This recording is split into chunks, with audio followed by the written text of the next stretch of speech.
Good evening everyone. ఇక్కడ విచ్చేసిన అందరు హీరో ఫ్యాన్స్ అందరికీ నా హృదయపూర్వక నమస్కారాలు.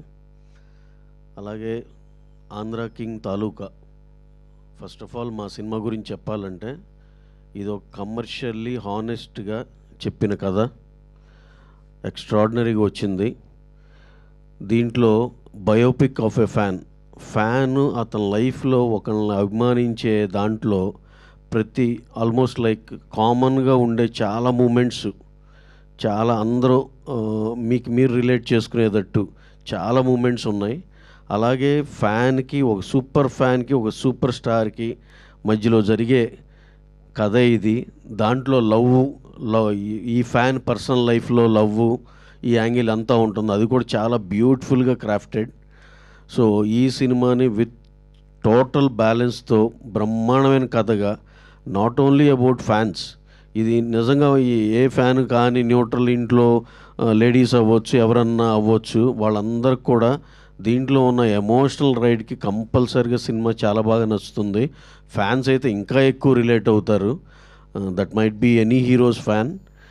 అతను వాళ్ళైతే వాళ్ళని ఐడెంటిఫై చేసుకుంటారు. వాళ్ళు చూపించే పిచ్చి ప్రేమ, వాళ్ళు రోజువారీ చేసే పనులు కానీ, అది విత్ రెస్పెక్ట్ టు వాళ్ళ స్టార్ గురించి కానీ, ఇవన్నీ చాలా మూమెంట్స్ ఉంటాయి సినిమాలో.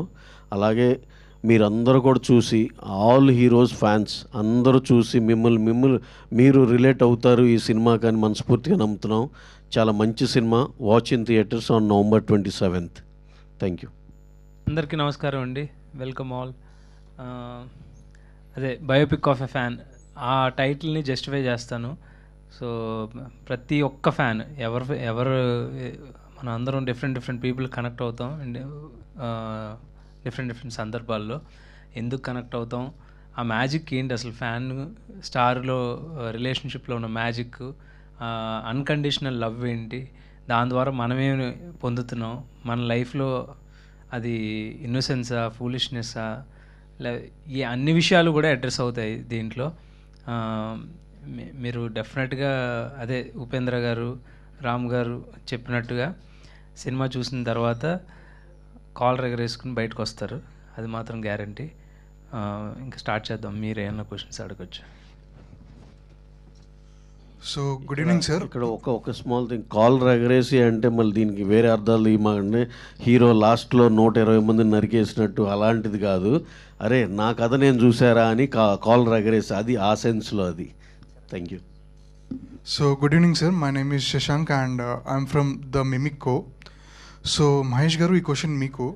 మీ ప్రీవియస్ మూవీ కనుక చూసుకుంటే తెలుగులో మిస్ శెట్టి, మిస్టర్ పోలిశెట్టి, ఆ వరల్డ్ నుంచి మీరు ఆంధ్ర కింగ్ తాలూకా వరల్డ్కి ఎలా వచ్చారు and what was your journey? అదే as a director different stories ఉంటాయి మన దగ్గర. సో ఆ సినిమా అయిన తర్వాత ఇంకా నెక్స్ట్ లెవెల్ స్టోరీ చెప్పాలి, ఇంకా లార్జ్ నెంబర్ ఆఫ్ పీపుల్కి రీచ్ అయ్యే కథ చెప్పాలి, ఒక జానర్కి రెస్ట్రిక్ట్ అవ్వకుండా మొత్తం యునైటెడ్గా అందరూ చూసే సినిమా చేయాలనే ఫస్ట్ ఇంటెన్షన్. దాంట్లో నాకున్న కథలో గ్రేటర్ లెవెల్ స్క్రిప్ట్ అని నాకు నేనుగా ఫీల్ అయింది ఆంధ్ర కింగ్ తాలూకా స్టోరీ. అది ఎప్పుడైతే మా ప్రొడ్యూసర్స్కి నేను చెప్పానో, వాళ్ళ ఎక్సైట్మెంట్తో ఈ ప్రాజెక్ట్ టేక్ ఆఫ్ అయింది. అండ్ దెన్ అందరూ ఫాలోడ్ బై రామ్ గారు కానీ, ఉపేంద్ర గారు, Bhagyashree, everybody follow in place. దీనికి చిన్న ఎక్స్టెన్షన్ చెప్పాలండి.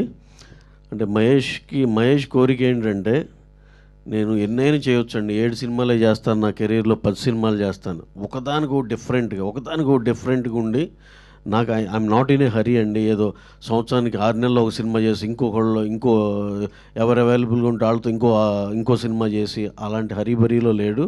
అతని కోరిక ఏంటంటే సుకుమార్ గారి లాగా ఆర్య, 100% లవ్, ఉన్నట్టుండి నానక ప్రేమతో, రంగస్థలం, అలా డిఫరెంట్గా పుష్ప, అలా డిఫరెంట్గా చేయాలి అనే దాంట్లో ఉన్నాడు. కాకపోతే ఈ న్యూ జనరేషన్లో డెఫినెట్గా we hope he will achieve his టార్గెటో గోలో అనుకుందాం. అలా 10 సినిమాలు చేసిన నా కెరీర్లో ఒకదానికొకటి డిఫరెంట్గా చేసి మంచి సినిమా చేసేటని గుర్తుండిపోవాలనేది అతని కోరిక. అందుకు ఇలాంటి డిఫరెంట్ ఎమోషన్ సినిమా పట్టుకున్నాడు. So biopic of a fan అని చెప్పారు ఆంధ్ర కింగ్ తాలూకా. సో మీకు ఆ థాట్ ఎలా వచ్చింది? అంటే లైక్ మీరు రియల్ లైఫ్ సిచ్యువేషన్స్ చూస్ చేశారా, లేకపోతే was it a fictional one? It is a fictional story అండి. అంటే రియల్గా ఈ సాగర్ అనే క్యారెక్టర్ అయితే రియల్ లైఫ్లో లేడు, కానీ సాగర్లో మన అందరూ ఉంటాం, ఇంక్లూడింగ్ మీ. సో నేను కూడా ఒకరికి అభిమానించిన వ్యక్తినే. సో అయితే ఈ కథ నేను డైరెక్టర్ అవుదాం అనుకుంటున్న తర్వాత కథలు అన్వేషించాం, బట్ కనెక్ట్ అవుతాం ఏదో ఒక పాయింట్కి, దీని మీద ఎందుకు కథ రాయకూడదని అనిపిస్తుంది. అలాంటి ఒక సంఘటన అయితే జరిగింది. సేమ్ సినిమా హాల్లో కూర్చున్నాను, ఫ్యాన్స్ మనలాగే అందరూ వీళ్ళు గోల ఆ డైలాగ్స్కి వాళ్ళు కనెక్ట్ అయ్యే విషయానికి. అప్పుడు నేనున్న మైండ్ సెట్కి ఎందుకో నేను సినిమా కన్నా కూడా వీళ్ళందరినీ చూస్తున్నా. సో వీళ్ళిద్దరి మధ్యన ఏంటి అసలు, అతను ఎక్కడో తెరపైన కనిపిస్తున్నాడు, ఇక్కడేమో థియేటర్లో కూర్చుని ఈయన అంతా ఓన్ చేసుకుంటున్నాడు. సో అసలు ఫిజికల్ కాంటాక్ట్ లేకుండా, పర్సనల్గా అతను మీ పేరు తెలియకుండా, అంటే టీజర్లో చెప్పినాడు నువ్వు ఒకడు ఉన్నావని అతనికి కూడా తెలియదు. సో ఆ థాట్ నుంచి ఈ రిలేషన్షిప్లో ఇన్నోసెన్స్ ఉంది, అగ్రెషన్ ఉంది, లవ్ ఉంది, అన్కండిషనల్ లవ్ ఉంది, ఒక సాక్రిఫైస్ ఉంది, సో మెనీ ఒక రిలేషన్లో అన్ని ఎమోషన్స్ కనిపించినాయి. So there lies the story, అక్కడ ఒక కథ గ్యారంటీ ఉందనే ఫీలింగ్ వచ్చింది. From there I think I developed the story, ఇది ఎట్లా చెప్పొచ్చు అని అనిపించింది. హాయ్ సార్, నా పేరు క్రాంతి, టీఎఫ్ఐ తాలూకా. మెయిన్ పేజ్ వచ్చేసి ఊరెళ్ళిపోతాం మామ. డైరెక్టర్ గారు ఫస్ట్ మీకు క్వశ్చన్, ఆ టైటిల్ చూస్తున్నప్పుడు ఆంధ్రాలో 2 ఏళ్ళు బాగా హైలైట్ అయి ఉన్నాయి, అంటే మీరు అల్లు అర్జున్ ఫ్యానా, లేకపోతే మధ్యలో ఉన్న ఎన్డిహెచ్ఆర్ఏలో ఇంద్ర అనే పదం వస్తుంది, సో మీరు మెగాస్టార్ ఫ్యానా, లేదనుకుంటే కింద కింగ్ అని ఉంది, సో మీరు నాగార్జున ఫ్యానా, లేదంటే కింద తాలూకా అని ఉంది కాబట్టి మీరు పవన్ కళ్యాణ్ ఫ్యానా, లేదంటే మీ పేరులో మహేష్ బాబు ఉంది కాబట్టి మీరు మహేష్ బాబు ఫ్యానా? I love you brother, I love you. ఎందుకంటే 5 స్టార్ అది సో అందుకని టైటిల్ బాగా జస్టిఫై అయింది. మీరు చెప్పిన అందరు స్టార్ ఫ్యాన్స్ రిలేట్ అవడానికి టైటిల్ సరిపోద్ది. So please enjoy the movie. Super. అసలు మేము ఇన్నాళ్ళ నుంచి అసలు ఇంత డీటెయిలింగ్తో చూడాల, ఆ లెక్కన మీకు అసలు సినిమా ఎక్స్ట్రాడినరీ నచ్చుతుంది. Thank you sir.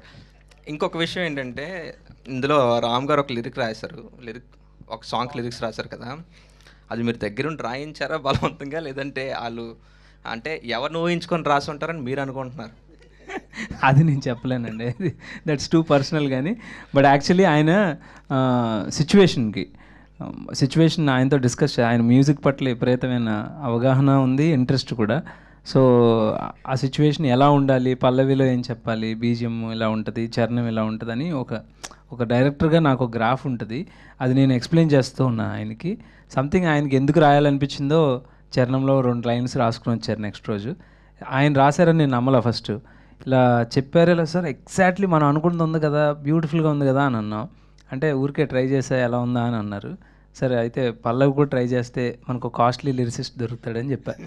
అది అదండి ఆయనది. దాంట్లో చెప్పాలంటే ఎప్పుడూ నాకు ఒక డౌట్ ఉండేదండి, రామ్ గారు చూస్తాక చాలా అందంగా ఉంటాడు, బ్రహ్మాండమైన డ్యాన్స్ చేస్తాడు, ఎంటర్టైన్మెంట్ బ్రహ్మాండంగా చేస్తాడు. Toughest part for any artist is entertainment చేయటం అండి, కామెడీ చేయటం. అది పండేటట్టు చేయగలిగిన పెద్ద స్టార్ అయిపోతారు. అది చేస్తారు, ఎమోషన్లు, ఫైట్లు చేస్తారు. ఇవన్నీ మనం చూసాం కందిరేగలో, దేవదాసులో, ఇవన్నిట్లో. అసలు ఎలాంటి డాన్సర్ అండి, ఇన్ని బెస్ట్ క్వాలిటీస్ ఉండి ఏంటి ఈయన ఎప్పుడు ఇంకెక్కడో ఉండాలి. కాకపోతే ఇప్పటి నుంచి నేను అనుకుంటున్నా రైట్ మైండ్ సెట్లోకి వచ్చారు, రామ్ 2.0లోకి వచ్చారు. ఇక ఆయన నాకు తెలిసి డెఫినెట్గా అన్ని మంచి సినిమాలే ఇస్తారు అనేది మాకైతే బలంగా అర్థమైంది, మీ అందరం ట్రావెల్ అయిన వాళ్ళందరికీ. ఎందుకంటే ఆయన sense on the script and this thing చాలా ఇంటెన్స్, చాలా సూపర్ ఉంది. So now he is not in a position to leave any single scene. అన్నిట్లో ఆయన అంటే ఇది మళ్ళీ ఇన్వాల్వ్మెంటు ఇది అని కాదు, కానీ బ్రహ్మాండమైన ఇన్పుట్స్ ఇచ్చారు. He is definitely very good script judger, ఇంకేదైనా అనుకోవచ్చు దాన్ని. ఓకే, లిరిక్స్ రాసినందుకు మీకు బడ్జెట్ కూడా మిగిల్చినట్టున్నారు కదా? యా మరి దానికి కూడా ఏదో అగ్రిమెంట్కి ఏదో ఇవ్వాలని చెప్పి ఆ పాట అయిన హిట్కి ఆయన 5 లక్షలన్నా ఇవ్వాలి, 1116 వేసుకున్నారు. వేసాం ఎందుకు అంటే మన అగ్రిమెంట్ పంపించాలిగా, ఎంతో కొంత వాల్యూ వేయాలిగా. He never demands anything. చాలా చాలా కంఫర్టబుల్ హీరో అండి. We love a lot Ram గారిని. అంటే ఇక్కడి నుంచి కూడా మేము we are planning to do in future so many films from now with Ram గారు. ఆయన అంటే ప్రొవైడెడ్ ఆయన ఓకే ఆయనకి కథ నచ్చి సరే ఓకే డన్ అనుకోవాలి, ఇంకో వర్షన్ కూడా అవతల సైడ్ ఉంటుంది. కానీ ఈ సినిమా ట్రావెల్తో we can't afford to leave him అండి. మీరు ఇంకా అలా డైరెక్టర్ గారు మీరు చెప్పలేదు ఎవరి ఫ్యాన్ ఇంకా? నేను పవన్ కళ్యాణ్ ఫ్యాన్. సార్ పుష్ప 3 ఎప్పుడు ఉంటుంది సార్? పుష్ప 3 ఒక ప్రాబ్లం. ఇప్పుడు ఇంకోటండి, మా నిన్న ఏదో దీనిలో అల్లు అర్జున్ గారు ఆయన నిజంగా మమ్మల్ని పిలిచి 1, 2 ఇచ్చారు. We are very happy for whatever he has done to us. ఆయన he's like our family member, ఎక్స్ట్రాడినరీగా ట్రీట్ చేశారు మమ్మల్ని. అలాగే పుష్ప 3 ఇంకొక సుకుమార్ గారు మేము కలిసి మా mega power star Ram Charan గారితో చేసే సినిమా తర్వాత పుష్ప 3 ఉంటుందండి. ప్రాబ్లీ 27 ఎండ్కో ఎప్పుడో బిగిన్ అవుతుందండి. You can hope biggest film, ఇక దాంట్లో అయితే డౌట్ లేదు. అలాగే సుకుమార్ గారు ఆల్రెడీ ఒక సెటప్ కథ అంతా కూడా వేసేసుకుని రెడీగా ఉన్నారు. బట్ ఈ ఇన్ బిట్వీన్ మేము ఇప్పుడు ఇంకా చాలా కాంటెంపరీగా బ్రహ్మాండమైన కథతో రామ్ చరణ్ గారితో సుకుమార్ గారు డైరెక్షన్లో చేయబోతున్నాం. ఆ సినిమా కూడా ఇంక తెలుసు కదా సుకుమార్ గారు రామ్ చరణ్ గారి కాంబినేషన్ అంటే ఎలా ఉంటుందో. డెఫినెట్గా వీల్ అచీవ్ దట్ అండి. Thank you sir. ఇందులో పవన్ కళ్యాణ్ గారి రిఫరెన్స్ ఏమైనా ఉందా సార్? మీరు కూడా పవన్ కళ్యాణ్ ఫ్యానే కదా సార్? అంటే పవన్ కళ్యాణ్ గారి రిఫరెన్స్ ఏం లేదండి. అంటే I mood on much more. అంటే నేను ఇప్పుడు యాక్చువల్లీ సినిమాకి అభిమాని అనేది చెప్పడం కరెక్ట్. డెఫినెట్గా మనం కాలేజీలో చదువుకుంటున్నప్పుడు మన చిన్నప్పుడు ఒక హీరో ఉంటారు మనకి, అది నాకు Pawan Kalyan undoubtedly. And then ఇప్పుడు నాకు స్టోరీ టెల్లింగ్, సినిమా డైరెక్షను, ఇది నా పిచ్చి. సో పిచ్చి మారిపోయింది అంతే, మీరేమనుకోద్దు. తర్వాత ఆయన రిఫరెన్స్ అంటే డెఫినెట్గా నేను ఆయన ఫ్యాన్ కాబట్టి few instances that happened in my life దాన్ని ఇంకొకలాగా ఆర్టికులేట్ చేసి ఆ సీన్ రాయటం జరిగింది. ఒక 2-3 సీన్స్ ఉంటాయి అలాగా. అంటే నా లైఫ్లో కూడా జరిగినాయి అలాంటి ఇన్స్టెన్సెస్ అవి. అండ్ ఉపేంద్ర గారిని ఎందుకు క్యాస్ట్ చేసుకున్నారు సార్? అంటే తెలుగులో చాలామంది యాక్టర్స్ ఉన్నారు కదా, అంటే అదే ఇప్పుడు ఆయన చెప్పారు చూడండి, అల్లు అర్జున్ నుంచి మొదలెడితే అందరు స్టార్స్ పేర్లు చెప్పారు కదా, అలాగా ఇది ఒక స్టార్కి అప్లికబుల్గా ఉండకూడదు. అందరు స్టార్స్ని మనం ఒక పర్సన్లో చూసుకోవాలి. ఐ థింక్ అది ఉపేంద్ర గారికి ఒక న్యూట్రల్ పొజిషన్లో అందరం ఇష్టపడే వ్యక్తి కావాలి, దానికి డివైడ్ అవ్వకూడదు అనేది ఒకటి. రెండోది, ఈ సూర్య అనే క్యారెక్టర్ ఏదైతే ఉందో అది రిజంబ్లెన్స్ ఆఫ్ ఎనీ స్టార్ కాదండి. మన ఎగ్జిస్టింగ్ స్టార్లో ఉన్న ఈ ఒక్క పర్సన్ మాత్రమే రిజంబుల్ చేయడం కాదు, అది టోటాలిటీలో ఒక స్టార్ ఎలా ఉంటే ఏంటి అనేది ఒక ఇమాజినరీ క్యారెక్టర్. సో దాన్ని ప్లే చేయడానికి న్యూట్రల్గా ఉండాలి. మనం ఎక్కువ వాళ్ళ సినిమాలని కానీ వాళ్ళ లైఫ్ని కానీ రెఫరెన్స్గా తీసుకుని అయితే ఈ సినిమాలో చూపించట్లేదు. సో అది అందుకనే ఉపేంద్ర గారిని క్యాస్ట్ చేశాం. అసలు ఫస్ట్ టైటిల్ అనౌన్స్మెంట్ వినగానే ఆంధ్ర కింగ్ తాలూకా అనగానే ఫస్ట్ బాలే 6 అనుకున్నాను నేను. నా క్వశ్చన్ వచ్చేసి డైరెక్టర్ గారికి. సో రీసెంట్ టైమ్స్లో లైక్ చాలామంది డైరెక్టర్స్ లైక్ ప్రదీప్ రంగనాథన్ గారు, లోకేష్ కనకరాజు గారు డైరెక్టర్ టు హీరోగా కన్వర్ట్ అవుతున్నారు. మీదేమైనా అలాంటి ఆలోచన లైక్ తరుణ్ భాస్కర్ గారిని అడిగితే నాకు అన్నీ ఉన్నాయి, నేను డైరెక్షన్ చేస్తాను, అన్నీ చేస్తాను కదా, అలాగే మీకేమైనా ఇంట్రెస్ట్ ఉందా? నా సినిమాలు మీకు నచ్చితే ఆ ఆలోచన నాకు రాకుండా ఉంటుంది. అండ్ ప్రొడ్యూసర్ గారికి, అండ్ మీరు బాగా లైక్ ఈ సినిమాలో బడ్జెట్ పరంగా ఏమైనా ఇబ్బంది ఏమైనా ఫీల్ అయ్యారా? లైక్ అలాంటిది ఏమన్నా? అలాంటిది ఏం లేదండి. అనుకున్న దానికంటే సినిమా నచ్చి ఎక్కువ బడ్జెటే పెట్టడం జరిగింది. కాకపోతే no regrets for that. Cinema output ఎక్స్ట్రాడినరీగా వచ్చింది. Thank you. Sir. Firstly, heartfelt greetings to all the team. So, my question to the director. So మనం ఈ సినీ కల్చర్లోగా చూసుకుంటే మనకి ఇప్పటిదాకా వి చిత్రం కానీ లేకపోతే నేనింతే ఇలాంటి మూవీస్ ఉన్నాయి. సో ఆ మూవీస్తో కంపేర్ చేసుకుంటే మన మూవీ ఎంత డిఫరెంట్గా ఉండబోతుంది?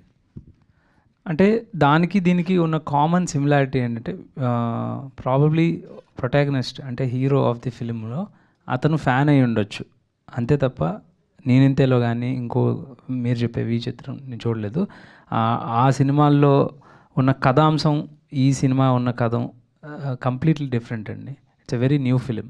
నేనింతలో అతను సినిమాల్లో పనిచేసి ఒక ఒక ఆర్టిస్ట్ అవ్వాలని టోటల్ అసలు ఆ కథ వేరు కదండి. ఇతను బేసిక్గా ఫ్యాన్ ఫ్యాన్స్ అంతే. ఫ్యాన్ వార్స్ దాని గురించి చూపిస్తారు కదా సార్. దీంట్లో మనం బయోపిక్ ఆఫ్ ఏ ఫ్యాన్ కింద మాట్లాడుతున్నాం కదా. So it will be difference, right? లేదండి, అసలు రెండు ప్యారలల్ లైన్స్ లాగా, అసలు nothing similarity. In your young age, so who is your fan? నాకు ఈ వారం ఈ సినిమా చూసి బాగా అనిపించింది అనుకోండి, ఇంకా నెక్స్ట్ ఇంకొకళ్ళు సినిమా నచ్చేదాకా నేను ఆ పీరియడ్ అంతా ఈ ఫ్యాన్, ఆ తర్వాత ఇంకో సినిమా నచ్చగానే అక్కడి నుంచి ఇంకో ఫ్యాన్, అలా వెళ్తూ ఉండేదండి. అంటే ఫస్ట్ అడ్మిరేషన్ హీరో ఉంటారు కదా సార్. ఫస్ట్ నేను మొన్న ఇంటర్వ్యూలో ఏదో అడిగితే మిమ్మల్ని ఫస్ట్ మీరు చూసిన వావ్ అనిపించి మీకు చిన్నప్పుడు ఊహ తెలిసే టైం నుంచి చూసిన సినిమాలు ఏదంటే డెఫినెట్గా చిరంజీవి గారి ఖైదీ అండి. అది అప్పుడు సెకండ్ క్లాస్ థర్డ్ క్లాస్ ఆ టైంలో 6 సార్లు చూసాను, నాకు ఇంకా గుర్తు. రోజు ఇంట్లో గోల్ చేసి మరీ వెళ్ళేవాళ్ళం అలా. So director sir, first director inspiration రావాలి అంటే ఆ థాట్ అనేది ఇంపార్టెంట్. సో మీకు ఏ డైరెక్టర్ని చూస్తే ఫస్ట్ నాకు ఓకే డైరెక్టర్ అనే వాళ్ళు ఒకళ్ళు ఉంటారు, ఆ కాన్సెప్ట్లోకి మనం వెళ్ళాలని చెప్పి అనిపించింది? Who is your inspiration for direction? అదే ఫస్ట్ సినిమా పట్ల ఆకర్షణ ఉంటుంది. తర్వాత అర్థమైంది, తెలుసుకుంది ఏంటంటే ఇది కూడా చాలా ఎర్లీ స్టేజెస్లో, అంటే 8th క్లాస్ 9th క్లాస్ ఆ టైంలో ఓహో డైరెక్టర్ ఉంటారు, అతను అనుకున్నది సినిమా తీస్తాడనేది కృష్ణవంశీ గారు, మణిరత్నం గారు, కోర్స్ రామ్ గోపాల్ వర్మ అప్పటికే ఆయన ఫేమస్. సో ఆయన తర్వాత ఎక్స్ప్లోర్ చేశాను. నేను చూస్తూ ఎక్స్ప్లోర్ చేసింది అయితే కృష్ణవంశీ గారు, మణిరత్నం గారు. తర్వాత విశ్వనాథ్ గారు అంటే చాలా ఇష్టం. మళ్ళీ తర్వాత ఆయన సినిమాలు లేటర్ డైరెక్టర్ అవుదాం అనుకున్నప్పుడు అన్ని సినిమాలు చూశాను ఆయనది. ఐ థింక్ దాసనారాయణరావు గారు కూడా చాలా ఇష్టం. యా సార్, మీ మూవీస్ అంటే మీ previous movie miss Shetty Mrs Polishetty కానీ లేకపోతే ఈ మూవీ పరంగా చూస్తే కానీ మ్యూజిక్ పరంగా మీకున్న డిఫరెంట్ చేంజ్ అనేది తెలుస్తుంది. సో ఆ చేంజ్ కోసం మీరు ఎలాంటి ప్రికాషన్స్ అనేది తీసుకుంటారు? అంటే సిచ్యువేషన్ ఒకటి అండి, అండ్ సెకండ్ ఎలిమెంట్ వచ్చి నాకు సౌండ్ చాలా ఇష్టం. అంటే నేను ఎప్పుడు వింటూనే ఉంటాను సాంగ్స్. సో నేను చెప్పే సిచ్యువేషన్ సౌండ్ రెఫరెన్స్ కూడా కొంచెం ఇలాంటి ఎలిమెంట్స్తో ఉంటే బాగుంటుంది అనేది ఫస్ట్ అక్కడి నుంచే స్టార్ట్ చేస్తాం. ఈ సినిమా మ్యూజిక్ వరకు రామ్ గారి హెల్ప్ చాలా ఎక్కువ ఉంది. సో ఆయన కూడా మ్యూజిక్ అంటే ఇష్టం కాబట్టి ఫస్ట్ నన్ను పిలిచి అడిగేవారు, ఎలా అనుకుంటున్నావు, ఏ సాంగ్ రెఫరెన్స్ అనుకుంటున్నావు అంటే నేను లిస్ట్ ప్రతి పాటకు ఒక 3 పాటలు మినిమం రెఫరెన్స్ పెట్టుకుంటా. అంటే ఇన్స్ట్రుమెంటేషన్ ఒకటి ట్యూన్ వైజ్ ఇట్లా. సో ఆయన వినిపించినప్పుడు ఆయన అర్థం చేసుకుని, సిన్స్ తమిళోళ్ళు కాబట్టి మన మ్యూజిక్ డైరెక్టర్స్ తమిళోళ్ళు కాబట్టి నేను కొంచెం కమ్యూనికేషన్లో ఏమైనా మిస్ అవుతానేమో అని ఆయన డెఫినెట్గా నాతో పాటు ఉండి ఇలా అనుకున్నావు కదా, ఇలా అనుకున్నా, నేను ఎప్పుడైనా పొరపాటు మర్చిపోయినా కూడా ఆయన గుర్తు చేసి మరీ చెప్పేవారు, అది అనుకున్నావు అని అట్లా హెల్ప్ చేశారు. ఈ మ్యూజిక్ సైడ్ ఇనిషియేషన్ అండి డెఫినెట్గా క్రెడిట్ రామ్ గారికి ఇవ్వాలి. అంటే తర్వాత పాటలని ఓకే చేసింది మహేష్ అయితే, రామ్ గారు వాళ్ళని ఐడెంటిఫై చేసి తెచ్చుకుని మా ప్రాజెక్ట్ ఓకే అవ్వకముందలే ఊరిని జస్ట్ లైన్ని ఓకే అంటే టేక్ ఆఫ్ అవ్వకముందల జస్ట్ ఇన్ఫార్మల్గా ఓకే వీఆర్ గోయింగ్ అంటే వీఆర్ డూయింగ్ దిస్ ఫిలిం అని ఆయన అనుకున్నప్పటి నుంచి ఐడెంటిఫై చేసుకుని ఆయన ఇక్కడ హైయెత్తులో పెట్టి రోజు వెళ్ళి మ్యూజిక్ సిట్టింగ్స్ ఇలాంటి సిచ్యువేషన్కి ఏంటి ఇలాంటి దీనికి ఏంటి, ఆయనకి మ్యూజిక్ మీద కూడా పిచ్చ కమాండ్ పిచ్చ సెన్స్ ఉందండి. మీరు ఇది అవుట్కమ్ ఆఫ్ ద థింగ్ మీరు చూస్తూనే ఉన్నారు. పాటలు ఎంత పెద్ద హిట్ అయిన చిన్ని గుండెల్లో కానీ, నువ్వు ఉంటే చాలు కానీ, ఇవన్నీ ఫ్యాన్ సాంగ్ కానీ, అతను అయితే చాలా క్రెడిట్ ఆయన టేస్ట్కి ఇవ్వాలండి. తర్వాత ఇక మహేష్ గారును ఇక రామ్ గారు ఇద్దరు ఇన్వాల్వ్ అయ్యారు. అలాగే ఫైనల్ ఈయనకి ఏం కావాలో, మహేష్ గారికి ఏం కావాలో, డైరెక్టర్ గారికి ఏం కావాలో తీసుకున్నారు ఆయన. సో రామ్ గారికి కూడా చాలా సెన్స్ ఉందండి దీంట్లో చూస్తే, మ్యూజిక్ సెన్స్. ఆయన కూడా చాలా హెల్ప్ అయ్యారండి. వాళ్ళని పిక్ చేయటం మాత్రం రామ్ గారి క్రెడిట్ అండి. ఏమంటారండి? 100% అగ్రీడ్ సార్. అంటే మనం మ్యూజిక్ డైరెక్టర్లు అనుకున్నప్పుడే వీళ్ళు ఎలా ఉంటారని చూడమన్నారు. ఒక ఇన్సిడెంట్ చెప్పాలి. ఆయన నాకు వివేక్ మావిన్ అని పేరు చెప్పలా, నువ్వు సిచ్యువేషన్స్ అన్నీ నాకు ఒక వాయిస్ ఓవరు ఒక పేపర్ మీద రాసి పంపించమన్నారు. PDF పంపించాను నేను, అది యాస్టీజ్ ఆయనకు పంపించారు. ఒక వారం రోజుల తర్వాత మూడు ట్యూన్స్ వినిపించారు. ఎవరని పేరు మర్చిపో, అంటే కొత్త వాళ్ళు పాత వాళ్ళు అది మర్చిపోయి ట్యూన్స్ విని ఎలా ఉన్నాయో చెప్పన్నారు. దాంట్లో 5 ట్యూన్స్ తీసుకొస్తే నాకు 3 ట్యూన్స్ నచ్చినాయి అనమాట. అక్కడ వెంటనే నువ్వు వచ్చే ఆఫీస్ నుంచి అన్నారు. అప్పుడు వివేక్ మర్విన్ కల్పించారు, ఇలా చేశారు అని. That's when music director okay అయ్యారు అనమాట. So I hope this film will achieve a good line sir. Yeah because మీరు పడ్డ కష్టం కానీ లేకపోతే మీరు చూస్తున్న సపోర్ట్ కానీ ఇదంతా ఖచ్చితంగా ఈ మూవీ మొత్తానికి బ్లెస్సింగ్స్ కింద మారబోతుంది. And myself the story maker OG from పట్టు బై మెమ్ page. Thank you so much.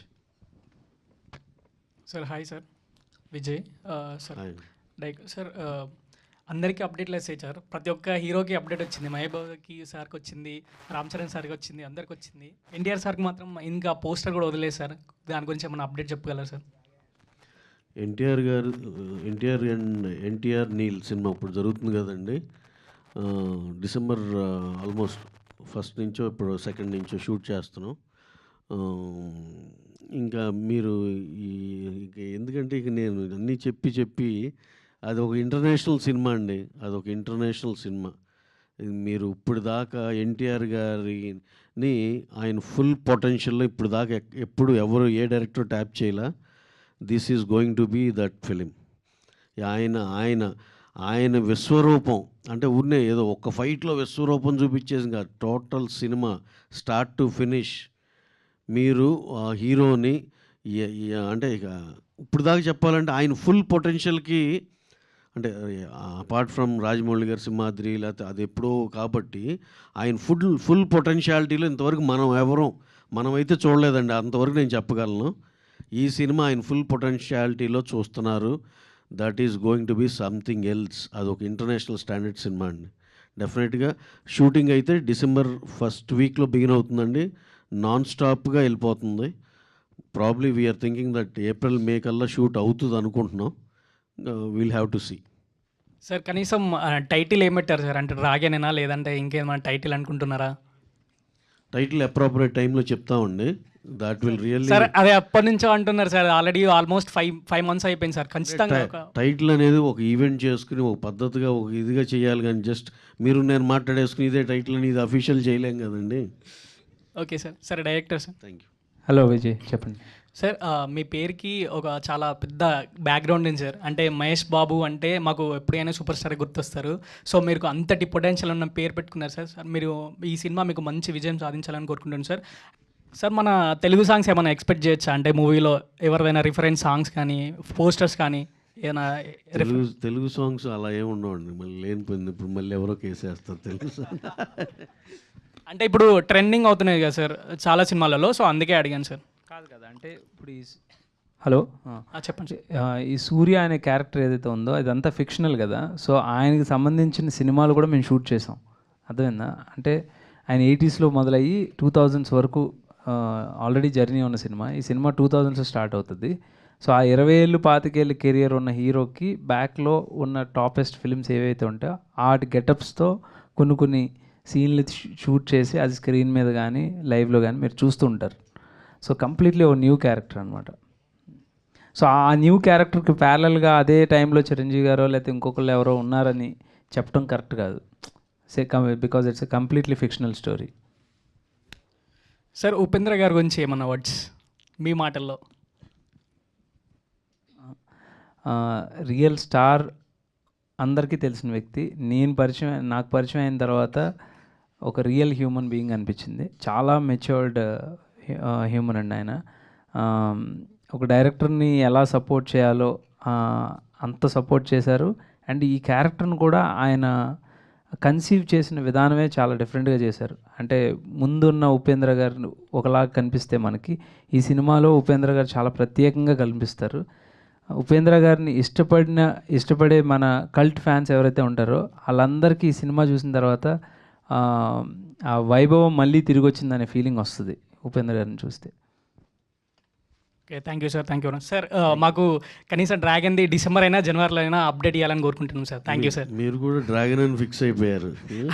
అంటే ఇక మేము ఏదో ఒకటి అనుకోవాలి కదా సార్, అందుకే ఒకటి డ్రాగన్ అని అనుకుంటున్నాం సార్. అదే టైటిల్ ఫిక్స్. అంటే చాలా మందిలో ఏమనుకుంటున్నారు అంటే మాకు వచ్చిందంటే డ్రాగన్ అంటే చాలా పవర్ఫుల్ టైటిల్, మీరు కూడా ఇంటర్నేషనల్ స్టాండర్డ్స్ ఉన్నారు కాబట్టి డ్రాగన్ అనే టైటిల్ కూడా చాలా బాగుంది అనుకుంటున్నాం సార్. జస్ట్ నేను ఇందాక చెప్పింది అండర్లైన్ చేస్తున్నాను. ఇప్పుడు దాకా ఎన్టీఆర్ గారిని మనం చూడని, ఆయన ఫుల్ పొటెన్షియల్ చూడలేదు. అలా అవన్నిటిని తీసి చూసే సినిమా ఇదన్నా. ఇక అంతమించి అప్డేట్. ఎందుకంటే ఇదివరకు చేసిన మన RRRలో ఆ సాంగ్లో పర్ఫార్మెన్స్ కానీ ఇలా బిట్స్ అండ్ పీసెస్ కానీ చూసే కానీ టోటాలిటీ ఫిలిం మొత్తంలో కలిపి రాజమౌళి గారు యమదొంగ చేశారంటే ఆ ఎనమాల అది ఇంద్రలోకంలో ఉండే ఆ ఎపిసోడ్లు అలా చూసాం. సింహాద్రిలో ఎక్స్ట్రాడినరీ చూపించారు రాజమౌళి గారు. కానీ అవన్నీ అప్పుడు యంగ్ ఎన్టీఆర్, ఇప్పుడు మెచ్యూర్డ్ ఎన్టీఆర్ని అతను ఫుల్ పొటెన్షియల్లో సినిమా చూస్తే ఎలా ఉండబోతుంది అనేది అందరం వావ్ అనే రేంజ్లో ప్రశాంత్ నీల్ గారు డిజైన్ చేశారు. ఎక్స్ట్రాడినరీగా ఉంటుందండి. ఇది మంచి అప్డేట్ అనుకుంటున్నాను మీకు. ఇలా మీరు అలా అంటుంటే ఇలా గూప్ జోన్స్ వస్తున్నాయి sir. Thank you sir for, కాకపోతే ఒక పోస్టర్ అని వదలండి సార్ అంతే జనవరికి. Thank you sir. షూర్ అండి, థ్యాంక్ యూ సార్. హాయ్ అండి, డైరెక్టర్ గారు, ప్రొడ్యూసర్ గారు. ఈ సినిమాలో క్యాష్ చేసినప్పుడు రామ్ గారని పర్టికులర్గా ఏమన్నా అంటే వేరే హీరోస్ని అనుకొని ఫైనల్గా రామ్ గారి దగ్గరికి వచ్చారా? ఫస్టే రామ్ అని మీరు ఫిక్స్ అయ్యారా? I would give that credit to producer గారండి. ఎందుకంటే ఇద్దరు ప్రొడ్యూసర్స్ ఉన్నప్పుడు మా కథ లాక్ అయిన తర్వాత కంప్లీట్ స్క్రిప్ట్ ఇది చేద్దామని అనుకున్న తర్వాత మా మాటల్లో అది ఇది అంటూ ఉంటే ఈ సినిమాకి రామ్ గారు అయితే కరెక్ట్ అని అన్నారు. అంటే ఏం లేదండి, ఇప్పుడు మీకు ఒక షాక్ ఫ్యాక్టర్ ఎప్పుడు ఉంటుంది? హీరోని రెగ్యులర్గా ఇలా చూసాం, ఉన్నట్టుండి యూటర్న్గా చూసాను అనుకోండి. ఫర్ ఎగ్జాంపుల్ చరణ్ గారిని రంగస్థలంలో చూడగానే దానికే అరే ఏమున్నారు అసలు ఏంట్రా అదిరిపోయింది అనుకోలా. అలాగే ఈయన ఎంతసేపు ఇప్పుడు మాసులు ఇది అది ఇలాంటి సినిమాలు చేస్తున్నారు కదా, ఒక్కసారి చేంజ్ ఓవర్ లాగా అలా అనిపిస్తుంది కదా. అనిపించి రామ్ గారు కదా ఇంతవరకు అన్ని కమర్షియలే చేస్తున్నారు గత కొన్ని సంవత్సరాల నుంచి, అంటే ఎక్కువ ఫైట్లు ఎక్కువ సాంగ్స్ ఇలాంటివే కదా కమర్షియల్ అని చెప్పి ఈయనదైతే చాలా ఫ్రెష్గా ఉంటుందేమో అనిపించింది. అలా అందరం డిస్కస్ చేసుకుని ఆయన అప్రోచ్ అయ్యండి. లక్కీగా ఆయనకు కూడా మాకన్నా ఎక్కువ కనెక్ట్ అయ్యారు కథతో. So our job became very easy అండి. అట్లా ఉపేంద్ర గారిది కూడా ఫస్ట్ స్టార్ట్ అండి మీకు డైరెక్ట్గా స్టోరీ రెడీ అయిన తర్వాత? ఉపేంద్ర గారిని కూడా మేము అనుకున్నాం, టప్పని అప్రోచ్ అవగానే I think 1 hour 2 hours narrate చేశాను. వెంటనే ఆయన ఇమీడియట్గా నేను చేస్తాను అంతే అని చెప్పేశారు. ఈ కథలో బ్యూటీ ఏంటంటే అండి, రామ్ గారు కూడా ఆయన యూజువల్గా తీసుకునే దాంట్లో 1/3 తీసుకుని చేశారు. అలాగే ఉపేంద్ర గారు హాఫ్లో, లేకపోతే ఆయన కూడా అంతే 1/3లోనే. అంటే ఎక్స్ నెంబర్లు ఏంటి అవన్నీ కాదు, బ్యాక్ ఎండ్ వచ్చారు హీరో గారు. అలాగే ఉపేంద్ర గారు చాలా తక్కువగా చేశారు. ఇలా అందరికి కథ నచ్చి డెఫినెట్గా we should be part of this story అనిపించి చేశారండి. పర్టికులర్గా ఇప్పుడు ఆంధ్ర కింగ్ అని పెట్టారు, వేరే టైటిల్ అనుకుని ఆంధ్ర కింగ్ వచ్చారా, లేకపోతే ఫస్ట్ నుంచే ఆంధ్ర కింగ్ అని ఇట్లా ఏమన్నా తెలంగాణ ఇట్లా? అలాగే కాదండి, ఇది ఇన్ ద ఇయర్ 2000 జరుగుతుంది. అప్పుడు మనకి బైఫర్కేషన్లు ఏం లేవు కదా. అప్పుడు అలా ఆంధ్ర కింగ్ అలా ఉండేది కదా, చిన్న ఆ కాలంలో జరిగిన కథ ఇది అని చెప్పేదానికి అలా తీసుకుందాం, జస్టిఫై అయిందండి అలా. థ్యాంక్ యూ అండి. Hope for good watch for everyone. Thank you. డెఫినెట్గా. హాయ్ సార్, ప్రొడ్యూసర్ మీకు చెప్పండి. సో ఇప్పుడు మీరు పెద్ద యాక్టర్స్తో వర్క్ చేసారు. సో మీ మధ్యలో ఏమైనా డిస్కషన్స్ వచ్చినప్పుడు ఆ యాక్టర్స్ ఫ్యాన్స్ గురించి అడ్రస్ మీ డిస్కషన్స్లో ఏమైనా వచ్చిందా? మా ఫ్యాన్స్ ఇట్లా అట్లా అని ఏమన్నా? చాలా వస్తుందండి భలేవాళ్ళు. అసలు మన స్టార్స్ ఫ్యాన్స్ని అసలు నెగ్లెక్ట్ చేసే ఛాన్సే ఉండదు. అసలు ఎప్పుడు వాళ్ళ గురించి ఆలోచిస్తూనే ఉంటారు. అసలు వాళ్ళని కోఆర్డినేట్ చేయటానికి ఒక టీంలు, దానికి ఫ్యాన్ ఆఫీసులు చాలా సెటప్ ఉంటాయండి మన స్టార్లందరికీ. అలాగే డెఫినెట్గా చాలా కన్సర్న్గా ఉంటారు అందరూ. ప్రతి స్టారు వాళ్ళ ఫ్యాన్స్ గురించి చాలా కన్సర్న్గా ఉంటారండి, ఇన్ ఏ గుడ్ వే. అంతేగాని నువ్వు ఆళ్ళ మీదకి వెళ్ళి వీళ్ళ మీదకి అట్లా ఉండదు. అనవసరంగా మనం ఈ సోషల్ మీడియాలో చూస్తాం తప్పితే వీళ్ళకైతే అసలు అలాంటిది ఉండదు. అసలు అందరూ వెరీ క్లోజ్ ఫ్రెండ్స్, చాలా హ్యాపీగా ఉంటారండి. They treat their fans as the personal, లేదా వాళ్ళ ఫ్యామిలీ మెంబర్స్ లాగా చూసుకుంటారు. మేము ఇంతమందితో ట్రావెల్ అయ్యాం కాబట్టి అందరినీ మేము దగ్గరగా చూసాం. ఏది దగ్గరగా అంటే వాళ్ళ పర్సనల్ లైఫ్లు కాకుండా సినిమా తాలూకా, సినిమా ఫ్యాన్స్ ఇలాంటివన్నీ. అలా వాళ్ళ ఫ్యాన్స్కి they are very very much care taking అండి. సో ఇది మీరు ఏమైనా ఎగ్జాంపుల్ చెప్పగలుగుతారా?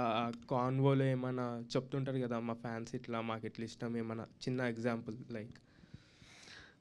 ఎగ్జాంపుల్స్ అంటే అందరి గురించి అంటారా? మీ ఏదైనా ఒకటి, ఏదైనా మీకు బాగా టచ్ అయ్యింది, చాలా ఇట్లా ఇంత పెద్ద యాక్టర్ ఉండి కూడా వాళ్ళ ఫ్యాన్స్ గురించి. నేను ఎన్టీఆర్ గారిది ఒకటండి, ఎప్పుడు ఆయన చాలా కన్సర్న్గా జాగ్రత్తగా ఇంటికి వెళ్ళండి, మా ఇంట్లో ఇలా జరిగింది ఇవన్నీ ఆయన చాలా ఫీల్ అయ్యి చెప్పేదేనండి. దాంట్లో ఏమి సరే ఏదో ముక్కవడిగా చెప్పాలని కాదు, ఎందుకంటే వాళ్ళ ఇంట్లో నాన్నగారికి వాళ్ళ అన్నయ్యకి అందరికి జరిగింది. ఇంత వేల మంది వచ్చారు, జాగ్రత్తగా ఇంటికి వెళ్తారా, ఆయన ఫ్యాన్స్ అనంతపూరు అటు ఇటు చాలా దూరాల నుంచి వస్తారండి. మళ్ళీ అదే కారులోనో జాగ్రత్తగా వెళ్ళాలి, ఎలా వెళ్తారో అని చెప్పి చాలా కన్సర్న్గా ఉంటారండి. అసలు ఏ ఇన్సిడెంట్ తెలిసినా వెంటనే రియాక్ట్ అయిపోతూ ఉంటారు. అలాగే నేను రామ్ చరణ్ గారు ఇది చూసా, ఏది మొన్న ఎలక్షన్ అప్పుడు పవన్ కళ్యాణ్ గారి దగ్గరికి వెళ్ళారండి ఆయన పిఠాపురం. వెళ్తే అక్కడ ఫ్యాన్స్ చేసిన అడావుడి, ఆ తోపులాటలో ఇవన్నిట్లో మీరు మళ్ళీ ఆ వీడియో చూస్తే అర్థమవుతుందండి. వాళ్ళు ఫ్యాన్స్ కాబట్టి, వాళ్ళ సొంత ఫ్యామిలీ లాంటి వాళ్ళు కాబట్టి అలా నవ్వుతూ ఉన్నారండి చివరిదాకా. చూడండి ఎంత ఇబ్బంది పెట్టినా చివరిదాకా ఆ స్మైల్ పోదు ఫేస్లో. అలా ఇవన్నీ నేను అబ్జర్వ్ చేస్తుంటే అనిపిస్తుంది వాళ్ళకి ఏంటండి, వాళ్ళకి మనం వెళ్ళాము, మనం కలిశారు అనేది పిచ్చి అభిమానం కదా. అంతే, దాన్ని ఆయన అసలు దాన్ని ఏది ఇబ్బందిగా అన్నట్టు ఆయన ఫీల్ అవ్వాల. ఆయన అలా ఉంటారు ఫ్యాన్స్తో.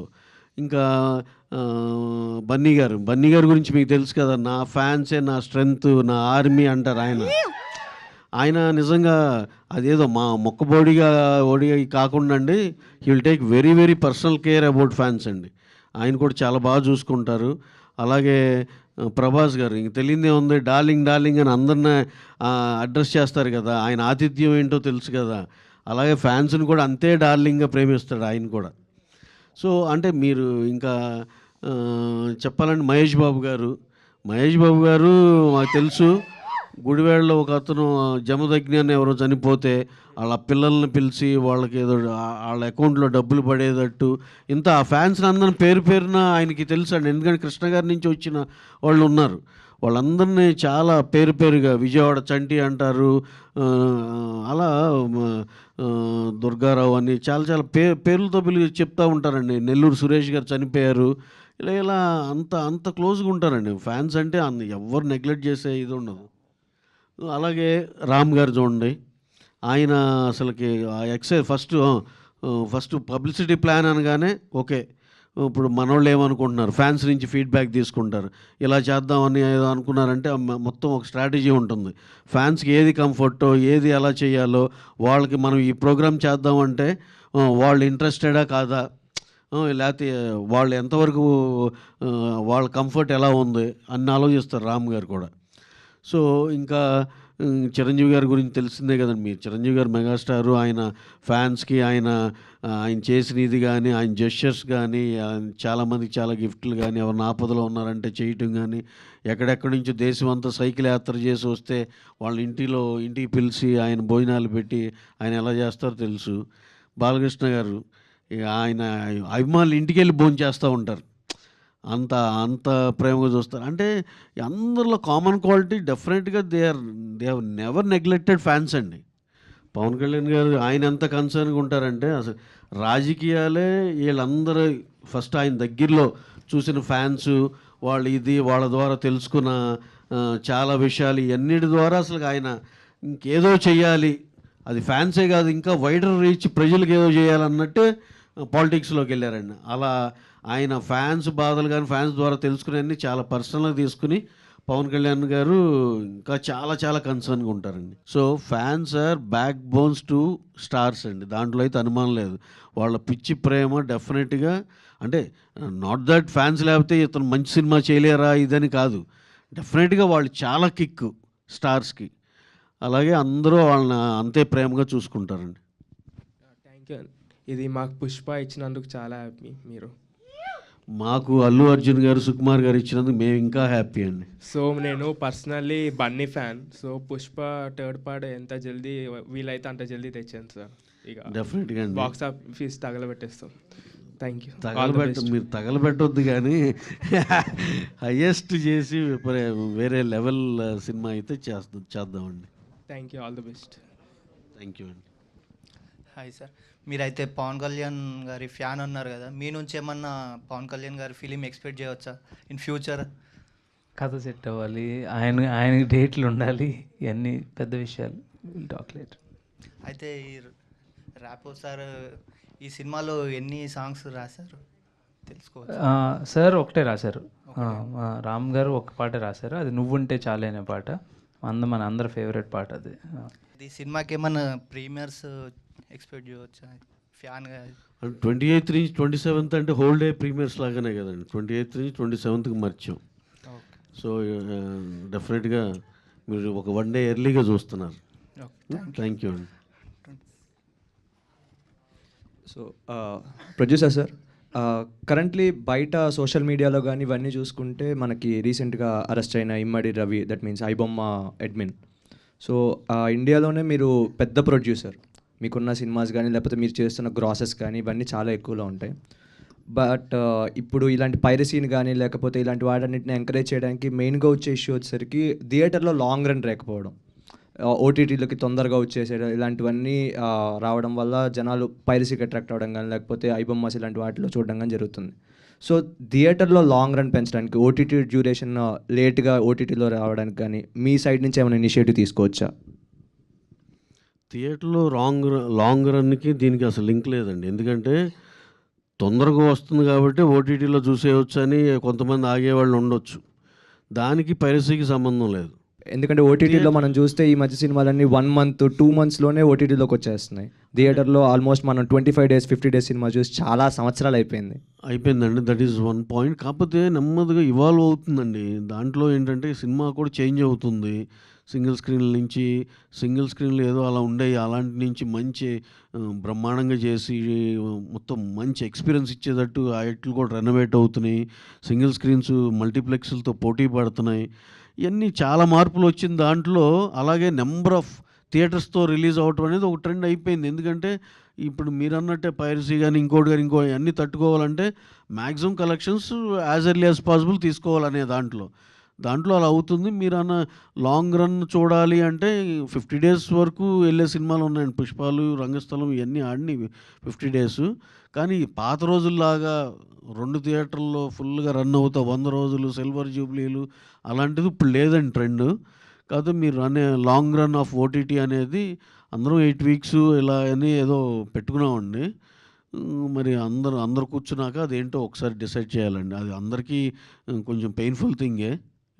ఇక స్టాండర్డ్గా 8 weeks ప్రాక్టీస్ అనేది ఎలా తీసుకురావాలో అందరం చాలా చర్చల్లోనే ఉన్నామండి, ప్రొడ్యూసర్లు అందరం కూడా. Thank you sir. Thank you. Hello sir, I'm Avinash from BTech బాధితులు. ఫస్ట్లీ ఎనర్జెటిక్ రామ్ గారికి ఎనర్జెటిక్ స్టార్తో పాటు చాక్లెట్ బాయ్ అనే ట్యాగ్ కూడా ఉంటుంది కదా. సో ఇన్ని రోజులు చాలా ఇయర్స్ మనం మిస్ అయ్యాము. లైక్ ఇస్మార్ట్ శంకర్, స్కంద ఇవన్నీ వచ్చేసరికి చాక్లెట్ బాయ్ని మిస్ అయ్యాము. సో దీంతో చూస్తుంటే మనకి చాక్లెట్ బాయ్ మళ్ళీ బ్యాక్ వచ్చినట్టు అనిపిస్తుంది. Firstly thank you for that. అలాగే ఇప్పుడు ఆంధ్రా కింగ్, మీరు పవన్ కళ్యాణ్ ఫ్యాన్ అని చెప్పారు కాబట్టి Andhra king taluka and Pithapuram గారి ఎమ్మెల్యే గారి తాలూకా అని ఉంటుంది కదా. సో దానికి వల్ల మీకు ఈ ట్యాగ్కి ఏమన్నా సాటిస్ఫాక్షన్ వచ్చిందా అని? అంటే ఫస్ట్ ఆఫ్ ఆల్ నా సాటిస్ఫాక్షన్ అంటే ఈ సినిమా ఎంతమందికి రీచ్ అవుతే అంత హ్యాపీ అండి. సో ఆ దృష్టిలో చూస్తే ఫ్యాన్స్ అందరం మనం అలా రిలేట్ చేసుకుంటూ ఉంటాం. మేము అంటే నాకు మెగాస్టార్ అంటే ఇష్టం, నేను మెగాస్టార్ తాలూకా లేకపోతే పవర్ స్టార్ తాలూకా లేకపోతే అల్లు అర్జున్ గారి తాలూకా ఇలా రకరకాలుగా మనం అనుకుంటాం. సో ఆ కాయినింగ్ మనం ఇంకా బాగా కనెక్ట్ అవ్వడానికి హెల్ప్ అవుతుంది అనేది మా ఇంటెన్షన్ ఆఫ్ టైటిల్ అండి. ఆల్సో కథకి చాలా దగ్గరగా ఉంటుంది. అది ఎందుకు తాలూకా అంటున్నాం అనేది జస్ట్ మీ అటెన్షన్ గ్రాప్ చేయడానికి మాత్రమే కాదు, కథ చూసిన తర్వాత దీనికి ఒక సెన్స్ ఉంది, మీనింగ్ ఉంది, అందుకే పెట్టారనేది అనిపిస్తుంది. అది రిలీజ్ తర్వాత మీకు డెఫినెట్గా అర్థమవుతుంది. రామ్ గారు హీఈస్ చార్మింగ్ యాజ్ ఎవర్ అండి. అంటే ఆయన ఎంత అందంగా ఉంటారో మన అందరికీ తెలిసిందే. సో ఆయన్ని ప్రజెంట్ చేయటం, ఈ క్యారెక్టర్కి ఆ ట్రేడ్ ఉంది. ప్రొడ్యూసర్స్ కూడా రామ్ గారు అని వెంటనే ఎందుకన్నారంటే ఒక మాస్ ఎపీల్ ఉంటూనే ఈ క్యారెక్టర్లో ఒక మాస్నెస్ ఉంటుంది. మన ఫ్యాన్ అంటే వాళ్ళ పాటలకి డ్యాన్స్లు వేస్తాం, బయట అల్లరి చిల్లరగా అన్ని పనులు చేస్తాం, ఫైట్లు చేస్తాం, ఫ్యాన్ వర్స్ ఉంటాయి అన్నీ. సో ఈ క్యారెక్టర్లో అన్ని షేడ్స్ ఉన్నాయన్నమాట. సో అన్నిటికి ఆ ఫ్యాన్ అనే అర్థానికే ఒక ఎనర్జీ ఉంది. ఆ ఎనర్జీని మ్యాచ్ చేయడానికి రామ్ గారు సూట్ అవుతారు అనేది ప్రొడ్యూసర్ గారి సజెషన్ అనమాట. So I think not just chocolate boy, not just energetic star కాదు, ఐ థింక్ ఇంకా మోర్ డైమెన్షన్స్ ఆఫ్ రామ్ గారిని ఎక్స్ప్లోర్ చేసాం ఈ సినిమాలో. ఒక కొత్త రామ్ని మీరు చూడబోతున్నారు, 100% promise. Okay sir, all the best. Thank you. Hi sir, director గారికి నాకు ఏమైనా స్పెషల్ క్యామియో ఎక్స్పెక్ట్ చేయవచ్చా సార్ ఈ మూవీలో ఎవరిదైనా? క్యామియోనా? లేదండి, అలాంటిది రా. సార్ లైక్ మీరు ప్రొడ్యూసర్ గారికి Sir, సో చెప్పండి. మీరు స్టార్ హీరోస్తో లైక్ రామ్ చరణ్ గారితో అందరితో చేస్తున్నారు కదా, అండ్ రామ్ గారితో కూడా చేస్తున్నారు కదా, అలాగా why can't you make small films like low budget films like little hearts అలాంటివి, వై కాంట్ యూ ఇనిషియేట్? ఇప్పుడు ఒక 5-6 స్క్రిప్ట్స్ ఓకే అయిపోయి ఉన్నాయండి, అన్నీ 6 crore 7 crore ఆ బడ్జెట్లో డెఫినెట్గా చేస్తున్నాం. మత్తు వదలరా అని చెప్పి ఫస్ట్ సినిమా మేము 1,80,00,000 చేసేవాడిని, మత్తు వదలరా 1. అలా ఎప్పుడు ప్రయత్నం చేస్తూనే ఉన్నాం. ఇప్పుడైతే రెడీగా ఒక హాఫ్ ఎ డజన్ స్క్రిప్ట్స్ రెడీగా ఉన్నాయండి, అన్ని సెట్స్ మీదకి వెళ్తున్నాయి. ఆల్రెడీ ఒక horror cinema already in shoot, మిగతాదన్నీ 10 days గ్యాప్లో అన్నీ షూట్కి వెళ్తున్నాయి. 6 crore to 8 crore బడ్జెట్ అలా. సో అందరూ డెబ్యూటెంట్ ఆర్ అందరూ డెబ్యూటెంట్లు అండి. సినిమా అయితే చాలా బాగుంది, మీ అందరికి కూడా చాలా నచ్చుతుంది అని డెఫినెట్గా భావిస్తున్నాం. మీ నచ్చిన దాన్ని మీ సొంత సినిమాలా పుష్ చేయాలి. Thank you very much. This is my request to all of you. Thank you అండి. డైరెక్టర్ గారు మీ హెయిర్ స్టైల్ రామ్ గారికి సెట్ చేశారు అనుకుంటాను, మేబీ ఇంతకు నుంచి అదే చూస్తున్నాం, సేమ్ ఫేజ్లోకి అలాగే ఉంది. So and all the best bro, and next with heroine తను అందరూ బ్రో. ఓకే, థ్యాంక్ యూ అండి. ప్రొడ్యూసర్ గారు చెప్పారు కాబట్టి డెఫినెట్గా అందరం మళ్ళీ కలుద్దాం. ఈ విషయం రామ్ గారికి, భాగ్యశ్రీ కూడా అందరూ కూడా మూవీ చూసి వస్తాం అప్పుడు అందరూ. Many more questions to ask. మూవీలో మీరు అందరూ మీరు క్రిటికల్గా కూడా చూస్తారు, అన్నీ ఇది ఉంది కాబట్టి దీంట్లో చాలా డీటెయిల్స్ ఉన్నాయి. మీరు ఎవరన్నా కొత్తవి పట్టుకుని రాగలిగావో ఇది ఎందుకని చేస్తే కనుక that will be very very happy situation. చాలా డీటెయిల్స్ ఉన్నాయి, ఈ లింక్ దీనికోసం, ఈ లింక్ ఇట్లాంటివన్నీ కూడా ఆ రోజు మాట్లాడుకుందాం అండి. ఓకే అండి, challenge accepted. All the best. Thank you sir. Thank you అండి.